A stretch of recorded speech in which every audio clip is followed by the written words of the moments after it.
أسعد الله مساكم كل خير ومسرة. تكلم عن مباراة النصر وابها أمس.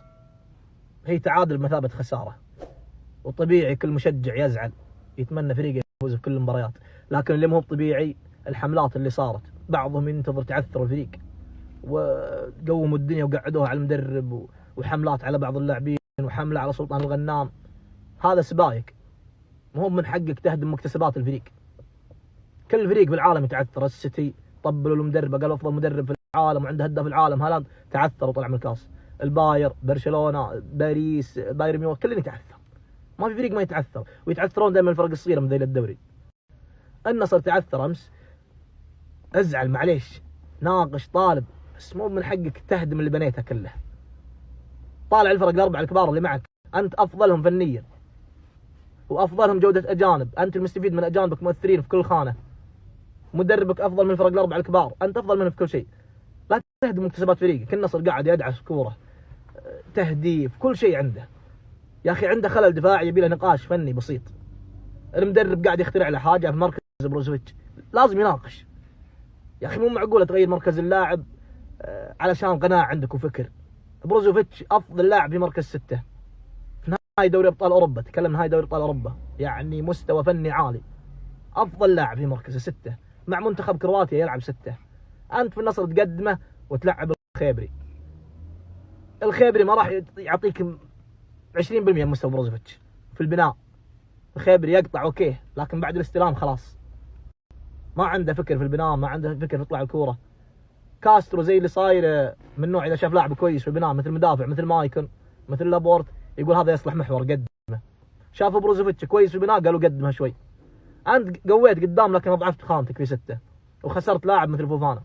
فوفانا ما هو بسيء لكن توظيفه في النصر. فوفانا ما هو بلاعب سيء، فوفانا لاعب خارق في مركزه.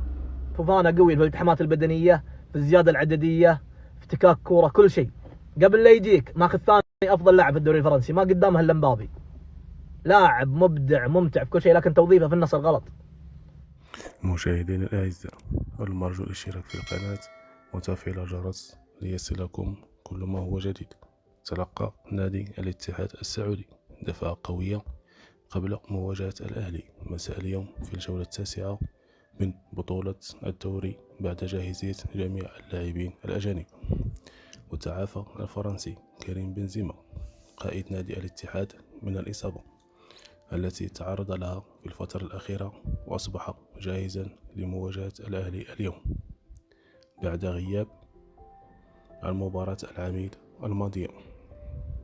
وسيكون موعد المباراة الاتحاد السعودي ضد الأهلي اليوم الجمعة في 6 من أكتوبر في الجولة 9 من الدوري السعودي للمحترفين.